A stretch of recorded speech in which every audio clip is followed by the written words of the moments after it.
ನಮಸ್ಕಾರ. ಸಿಂಗಾಪುರದ independence day ಕೂಡ ಆಗಸ್ಟ್ನಲ್ಲೇ ಇರೋ ಕಾರಣ ತಿಂಗಳ ಮುಂಚೆನೇ ಇಲ್ಲಿನ ನ್ಯಾಷನಲ್ ಫ್ಲ್ಯಾಗ್ ದೇಶದ ತುಂಬ ರಾರಾಜಿಸುತ್ತೆ. ಸ್ಕೂಲ್ ಡೇಸಿಂದನೂ ನನಗೆ ಸ್ವಾತಂತ್ರ್ಯ ದಿನ ಮತ್ತು ಗಣರಾಜ್ಯೋತ್ಸವ ದಿನ ಧ್ವಜಾರೋಹಣದಲ್ಲಿ ಭಾಗವಹಿಸೋದು ತುಂಬಾ ಇಷ್ಟ.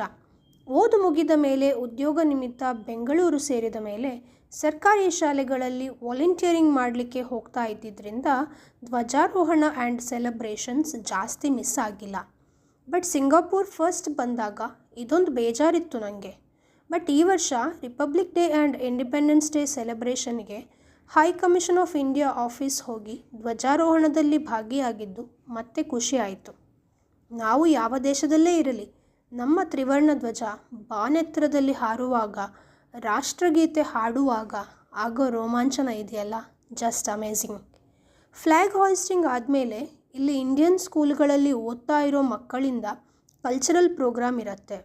ಬೇರೆ ದೇಶದಲ್ಲಿದ್ದರೂ ತಾಯಿನಾಡ ಬಗ್ಗೆ ಮಕ್ಕಳಲ್ಲಿ ಪ್ರೀತಿ ಮತ್ತು ಗೌರವ ತುಂಬುತ್ತಾ ಇರೋ ಪೇರೆಂಟ್ಸ್ ಟೀಚರ್ಸ್ ಬಗ್ಗೆ ತುಂಬ ಹೆಮ್ಮೆ ಅನ್ನಿಸ್ತು.